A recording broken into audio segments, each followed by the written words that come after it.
Pose. Ravanan മനസ്സിലായില്ല. അന്ധകാരനഴി കാര്യാടി സീതാദേവി ക്ഷേത്ര ഉത്സവത്തിന് കൊണ്ടുപോകുന്ന രാവണ പ്രതിമ. ഇത്തരം പ്രതിമകൾ ഉത്സവത്തിന് ഈ ഭാഗത്ത് ഉപയോഗിക്കുന്ന അവിടെയാണ്. ഇതുണ്ടാക്കുന്ന പൈപ്പില്ല. ട്രാഫിക് അവോയ്ഡ് ചെയ്യാൻ വേണ്ടി ഷോർട്ട് കട്ട് എടുത്ത് അവർ സാധാരണ കൊണ്ടുപോകുന്ന ഈ വഴിക്കാണ്. സോ അതിന് മാഡം, കഴിഞ്ഞ 3 ദിവസമായി നടക്കുന്ന ഉത്സവം അവസാനിച്ചത് ഇന്ന് വെളുപ്പിനെയാണ്. ഈ പ്രതിമ ഉത്സവത്തിന് അങ്ങോട്ട് കൊണ്ടുപോവുക. അതായത് നമ്മളിപ്പോൾ കാണുന്ന വിഷ്വൽസ് 2-3 ദിവസം മുമ്പുള്ളതാണ്. I M 100% sure. ഉത്സവം കഴിഞ്ഞ് തിരിച്ചുകൊണ്ടുപോണ വഴിയാണെങ്കിലോ? നോ, കാരണം ഉത്സവത്തിന്റെ കലാശക്കൊട്ടെന്ന് പറയുന്നത് ഈ രാവണ പ്രതിമയ്ക്ക് തീ കൊളുത്തുന്ന ചടങ്ങാണ്. അതിനും 3 ദിവസം മുമ്പ് ഈ പ്രതിമ അവിടെ ഉണ്ടാവണം. What do you mean, Anwar?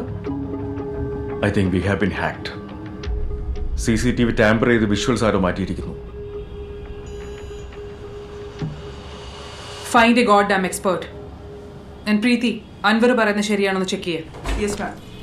Madam, കൃത്യം നടന്നത് കഴിഞ്ഞ തവണ സംഭവിച്ചതുപോലെ തന്നെ. കണ്ണില്ല, ഹൃദയമില്ല, മരണകാരണം സെയിം. വിരലടയാളങ്ങളോ പ്രതിയുടേതാണെന്ന് ഐഡന്റിഫൈ ചെയ്യാൻ പറ്റിയ ഒന്നും തന്നെയില്ല. ബോഡിയിലുള്ള പെർഫ്യൂം കണ്ടന്റ് പോലും സെയിം. പിന്നെ ഈ പ്രതിമ വൈപ്ഡ് ക്ലീൻ, ഒരു ഫിംഗർ പ്രിന്റ് പോലും ഇല്ല. സ്ട്രേഞ്ച്.